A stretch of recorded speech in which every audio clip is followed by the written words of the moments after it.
എക്കണോമിക്സിൻ്റെ പുതിയൊരു ക്ലാസ്സിലേക്ക് എല്ലാവർക്കും സ്വാഗതം. കഴിഞ്ഞ ക്ലാസ്സിൽ ഫസ്റ്റ് ചാപ്റ്ററായ സ്വതന്ത്രലബ്ധിക്കാലത്തെ ഇന്ത്യൻ സമ്പദ് വ്യവസ്ഥയാണ് നമ്മൾ ഡിസ്കസ് ചെയ്തുകൊണ്ടിരുന്നത്. അതിൽ ബ്രിട്ടീഷ് കാലഘട്ടത്തിൽ ഇന്ത്യയിലെ കാർഷിക രംഗം എങ്ങനെയായിരുന്നു, ബ്രിട്ടീഷ് കാലഘട്ടത്തിൽ ദേശീയ വരുമാനം കണക്കാക്കിയവർ ആരെല്ലാമാണ് എന്നുള്ള കാര്യങ്ങളൊക്കെ നമ്മൾ ഡിസ്കസ് ചെയ്ത് കഴിഞ്ഞു. ഇന്ന് നമ്മൾ ഡിസ്കസ് ചെയ്യുന്നത് കൃഷിയുടെ വാണിജ്യവൽക്കരണം. എന്താണ് കൃഷിയുടെ വാണിജ്യവൽക്കരണം? കാർഷിക രംഗം ബ്രിട്ടീഷ് കാലഘട്ടത്തിൽ വളരെയേറെ പിന്നിലായിരുന്നു, അല്ലെങ്കിൽ മന്ദഗതിയിലായിരുന്നു, സ്തംഭനാവസ്ഥയിലായിരുന്നു. അതിൻ്റെ കാരണങ്ങൾ നമ്മൾ പറഞ്ഞതാണ്. എന്താണ് കൃഷിയുടെ വാണിജ്യവൽക്കരണം? വാണിജ്യവൽക്കരണം എന്നതുകൊണ്ട് ഉദ്ദേശിക്കുന്നത് കർഷകർ സ്വന്തം ഉപയോഗത്തിനല്ലാതെ വാണിജ്യ താൽപ്പര്യങ്ങൾക്കായി കൃഷി ചെയ്യുക. അതാണ് കൃഷിയുടെ വാണിജ്യവൽക്കരണം. അതായത് ഭക്ഷ്യ വസ്തുക്കൾ ഉൽപ്പാദിപ്പിക്കാതെ നാണ്യവിളകളുടെ ഉൽപ്പാദനം കൂട്ടുക, നീലം, ചണം പോലുള്ള വസ്തുക്കൾ ഉൽപ്പാദിപ്പിക്കുക, നെൽപ്പാടങ്ങൾ കുറയുകയും നീലം കൃഷി വർദ്ധിപ്പിക്കുകയും ചെയ്യുക, അത് വ്യവസായ ആവശ്യങ്ങൾക്ക് വേണ്ടിയിട്ട് ഉപയോഗിക്കുക. അത് ബ്രിട്ടീഷുകാരെ നമ്മൾ കഴിഞ്ഞ ക്ലാസ്സിൽ പഠിച്ചതാണ്. ബ്രിട്ടീഷുകാരുടെ സാമ്പത്തിക നയത്തിൻ്റെ ലക്ഷ്യം പഠിച്ചതാണ്.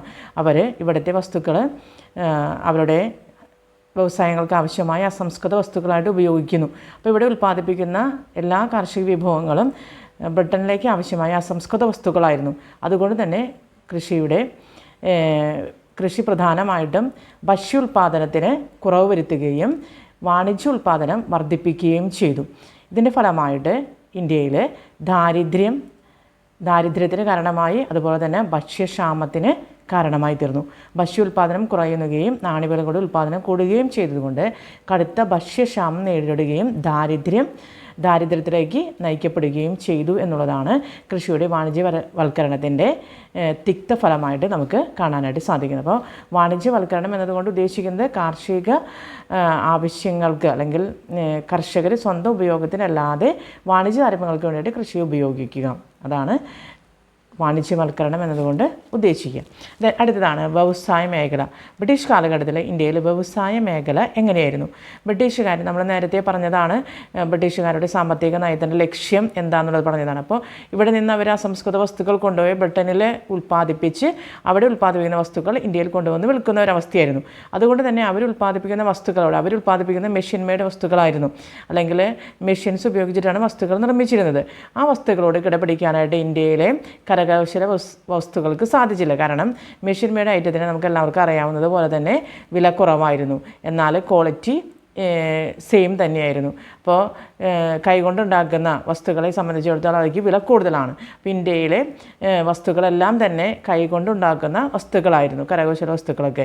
അപ്പോൾ ആ കരകൗശല വ്യവസായം പാടെ നശിക്കാനായിട്ട് ഇത് കാരണമായി തീർന്നു. കാരണം ബ്രിട്ടനിലെ മെഷീൻ മെയ്ഡ് ഗുഡിനോട് മത്സരിക്കാൻ ഇന്ത്യയിലെ കരകൗശല വസ്തുക്കൾക്കും കൈത്തറി വസ്തുക്കൾക്കും സാധിക്കാതെ വന്നു. അതുകൊണ്ട് തന്നെ ഇന്ത്യയിലെ വ്യവസായങ്ങളെല്ലാം തന്നെ നാശത്തിലേക്ക് മാറുന്ന ഒരവസ്ഥയാണ് നമുക്ക് കാണാനായിട്ട് സാധിക്കുക. ഇതിന് വിപരീതമായിട്ട് സംഭവിച്ച ഒന്ന് മാത്രമാണ് 1907 ബീഹാറിലെ ജംഷഡ്ജി ടാറ്റ സ്ഥാപിച്ച Tata iron and steel company. അത് വ്യവസായ രംഗത്തെ വളരെയേറെ ഒരു നേട്ടമാണെന്ന് പറയാം. ബാക്കിയെല്ലാം വളരെ മോശമായൊരവസ്ഥയായിരുന്നു ഇന്ത്യയുടെ വ്യവസായ രംഗം. ഇതിൽ എന്നാണ് ടിസ്കോ, അതായത് Tata iron and steel company സ്ഥാപിച്ചത്? 1907. അത് വളരെ ഇമ്പോർട്ടൻ്റ് ആണ്, എല്ലാവരും കൃത്യമായിട്ട് ശ്രദ്ധിക്കുക. പിന്നീട് വരുന്നതാണ് വിദേശ വ്യാപാരം. എന്താണ് വിദേശ വ്യാപാരം? വിദേശ വ്യാപാരത്തിൻ്റെ പ്രത്യേകതയായിട്ട് പറയുന്നത് ഇന്ത്യയിലെ വിദേശ വ്യാപാരം നല്ല രീതിയിൽ നടന്നു. അതായത് അസംസ്കൃത സിൽക്ക്, കോട്ടൺ, ചണം പോലുള്ള വസ്തുക്കളൊക്കെ വളരെയേറെ കയറ്റുമതി ചെയ്തിരുന്നു. അതുകൊണ്ട് തന്നെ ഒരുപാട് പൈസ ഇന്ത്യക്കാർക്ക് കിട്ടിയിരുന്നു. പക്ഷേ ആ പൈസ ഇന്ത്യക്കാർക്ക് ഗുണകരമായിട്ട് ഭവിച്ചില്ല. എന്താണ് അതിൻ്റെ കാരണം എന്ന് പറയുന്നത്? മെയിനായിട്ടും ഈ വ്യാപാര മിച്ചം, അതായത് കയറ്റുമതിയും ഇറക്കുമതിയും തമ്മിലുള്ള വ്യത്യാസമാണ് വ്യാപാര മിച്ചം എന്ന് പറയുന്നത്. ഈ വ്യാപാര മിച്ചം പ്രധാനമായിട്ടും ബ്രിട്ടീഷുകാർക്ക്, അവരുടെ ഉദ്യോഗസ്ഥന്മാർക്ക്, അവരുടെ ഭരണച്ചിലവിനായിട്ട് ഉദ്യോഗസ്ഥന്മാർക്ക് ശമ്പളം കൊടുക്കാനായിട്ട്, സാലറി കൊടുക്കാനാക്കിയായിട്ടാണ് ഈ വ്യാപാര മിച്ചം ഉപയോഗിച്ചത് എന്നുള്ളതാണ് പ്രധാനപ്പെട്ടൊരു കാരണം. അതുപോലെ തന്നെ നിത്യോപയോഗ സാധനങ്ങൾക്ക് ക്ഷാമം നേരിട്ടു, വിലക്കയറ്റം നേരിട്ടു.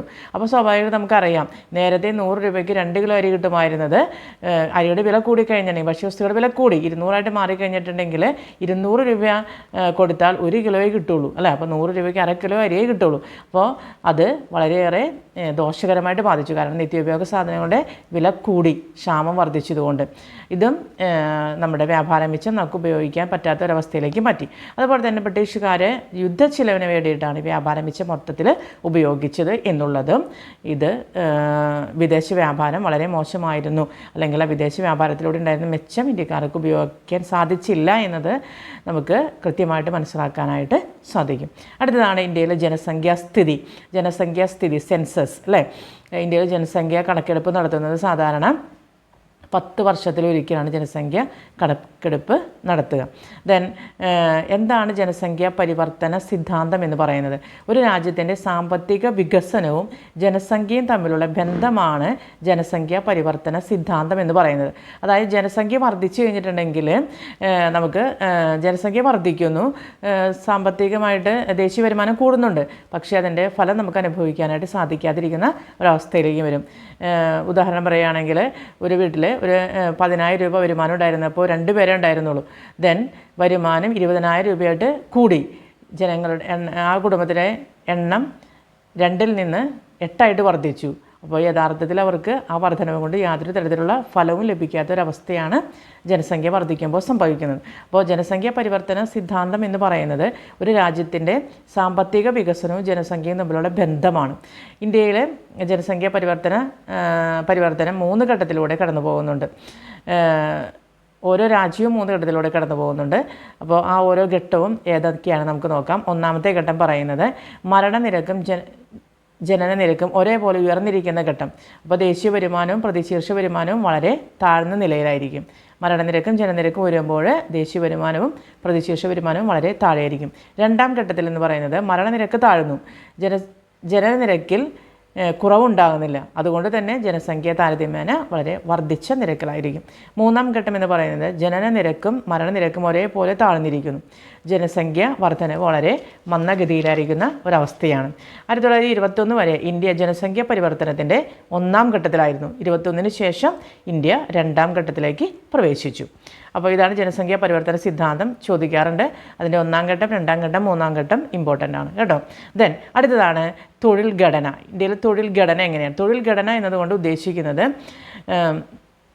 വിവിധ തൊഴിൽ മേഖലകളിൽ ജോലിയെടുക്കുന്ന ആൾക്കാരുടെ എണ്ണം. അതാണ് തൊഴിൽ ഘടന എന്നതുകൊണ്ട് ഉദ്ദേശിക്കുക. ഇന്ത്യയിൽ മെയിനായിട്ട് കൃഷിയായിരുന്നു ഇന്ത്യയിലെ പ്രധാനപ്പെട്ട തൊഴിൽ അല്ലേ. അപ്പോൾ വിവിധ മേഖലകളിൽ തൊഴിലെടുക്കുന്ന ജനങ്ങളുടെ എണ്ണമാണ് തൊഴിൽ ഘടന എന്നതുകൊണ്ട് ഉദ്ദേശിക്കുക. ഇനി ഇന്ത്യയിലെ തൊഴിൽ മേഖലകളെ 3 തിരിച്ചിട്ടുണ്ട്. പ്രാഥമിക മേഖല, ദ്വിതീയ മേഖല, തൃതീയ മേഖല. പ്രാഥമിക മേഖല എന്ന് പറയുന്നത് കൃഷിയും അനുബന്ധ പ്രവർത്തനങ്ങളും, മത്സ്യബന്ധനം, ഖനനം, വനവൽക്കരണം തുടങ്ങിയൊക്കെയാണ് പ്രാഥമിക മേഖലയിൽ ഉൾപ്പെടുന്നത്. ദ്വിതീയ മേഖല എന്ന് പറയുമ്പോൾ അതിനകത്ത് എല്ലാ തരത്തിലുള്ള നിർമ്മാണ വ്യവസായങ്ങളും ഉൾപ്പെടുന്ന മേഖലയാണ് ദ്വിതീയ മേഖല.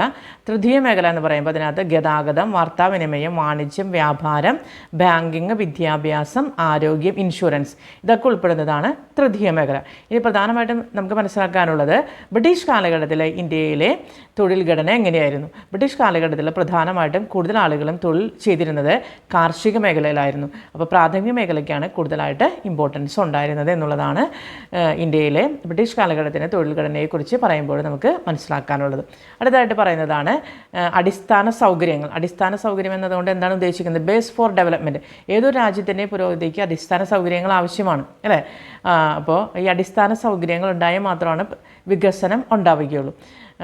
അപ്പോൾ ഇന്ത്യയിൽ ബ്രിട്ടീഷ് കാലഘട്ടത്തിൽ അടിസ്ഥാന സൗകര്യങ്ങൾ വളരെയേറെ അപര്യാപ്തമായിരുന്നു. പക്ഷേ ബ്രിട്ടീഷുകാർ ഇന്ത്യയിൽ അവർക്ക് വേണ്ടിയിട്ട് അവരുടെ വ്യാപാര വാണിജ്യ ആവശ്യങ്ങൾക്ക് വേണ്ടിയിട്ട് അവർ നടത്തിയ അടിസ്ഥാന സൗകര്യ വികസനം, അതായത് റെയിൽവേ, കമ്പിത്തപാൽ, തുറമുഖം, ജലഗതാഗതം ഇതൊക്കെ വികസിപ്പിച്ചത് ഇന്ത്യക്കാർക്ക് വളരെയേറെ ഗുണകരമായിട്ട് ഭവിച്ചു. 1853 ഏപ്രിൽ 6-ന് ബോംബെ മുതൽ താന വരെ ആരംഭിച്ച ആദ്യ ഇന്ത്യൻ റെയിൽ പാത അത് ഇന്ത്യയുടെ സമ്പദ് വ്യവസ്ഥയിൽ വളരെയേറെ പ്രധാനപ്പെട്ടതാണ്, അല്ലെങ്കിൽ വളരെ നാഴികക്കല്ലായിട്ട് നമുക്ക് പറയാനായിട്ട് സാധിക്കും. അതിലൂടെ ജനങ്ങളുടെ ദീർഘദൂര യാത്ര സഹായകമായി തീർന്നു. അതുപോലെ തന്നെ ഭൂമിശാസ്ത്രപരവും സാംസ്കാരികമായ വേർതിരിവുകൾ ഇല്ലാതാക്കി ഉൽപ്പാദന കേന്ദ്രങ്ങളെയും വിപണികളെയും തമ്മിൽ ബന്ധിപ്പിക്കാനായിട്ട് സാധിച്ചു. വ്യാപാരം അഭിവൃദ്ധിപ്പെടാനായിട്ട് ഇതിലൂടെ സാധിച്ചു. അതുപോലെ തന്നെ കൃഷിയുടെ വാണിജ്യവൽക്കരണം സാധ്യമാക്കാനായിട്ട്, അല്ലെങ്കിൽ അത് വളരെ പുരോഗതിയിലേക്ക് നയിക്കാനായിട്ട് ഈ റെയിൽവേയുടെ സ്ഥാപനത്തിലൂടെ സ്ഥാപിച്ചു. അപ്പോൾ അടിസ്ഥാന സൗകര്യ വികസനം ബ്രിട്ടീഷുകാർക്ക് വേണ്ടിയാണ് ചെയ്തതെങ്കിലും അത് ഇന്ത്യക്കാർക്ക് വളരെയേറെ ഗുണകരമായി ഭവിച്ചു. അതിനുള്ള കാരണങ്ങൾ എന്താണെന്ന് ചോദിച്ചിട്ടുണ്ടെങ്കിൽ നമുക്കിതെല്ലാം പറയാവുന്നതാണ്. ഓക്കെ, അപ്പോൾ ഇത്രയും കാര്യങ്ങളാണ് ഈ ചാപ്റ്ററിനകത്ത് മെയിനായിട്ട് പറയുന്നത്. ഇന്ന് നമ്മൾ ഡിസ്കസ് ചെയ്ത കാര്യം എന്ന് പറയുന്നത് കൃഷിയുടെ വാണിജ്യവൽക്കരണം എന്താണ്, അതുപോലെ തന്നെ വ്യവസായ മേഖല എങ്ങനെയായിരുന്നു, വിദേശ വ്യാപാരം എങ്ങനെയാണ്, ജനസംഖ്യാസ്ഥിതി എന്താണ്, ഇന്ത്യയിലെ തൊഴിൽ ഘടന ബ്രിട്ടീഷ് കാലഘട്ടത്തിൽ എങ്ങനെയായിരുന്നു, അതുപോലെ അടിസ്ഥാന സൗകര്യ വികസനം, ഇതെല്ലാം വളരെ ഇമ്പോർട്ടൻ്റ് ആണ്. എല്ലാവരും കൃത്യമായിട്ട് പഠിച്ചു വയ്ക്കുക. ഇനിയും ആരെങ്കിലും ഈ ചാനൽ സബ്സ്ക്രൈബ് ചെയ്യാനുണ്ടെങ്കിൽ സബ്സ്ക്രൈബ് ചെയ്യുക. ഇനിയും ഒരു വീഡിയോയുമായി വരുന്നത് വരെ എല്ലാവർക്കും നന്ദി, നമസ്കാരം. നമ്മൾ സൺഡേസിലാണ് നമ്മൾ വീഡിയോ അപ്ലോഡ് ചെയ്യുന്നത്. അപ്പോൾ എല്ലാവരും ഒന്ന് ശ്രദ്ധിക്കുക. Okay, thank you.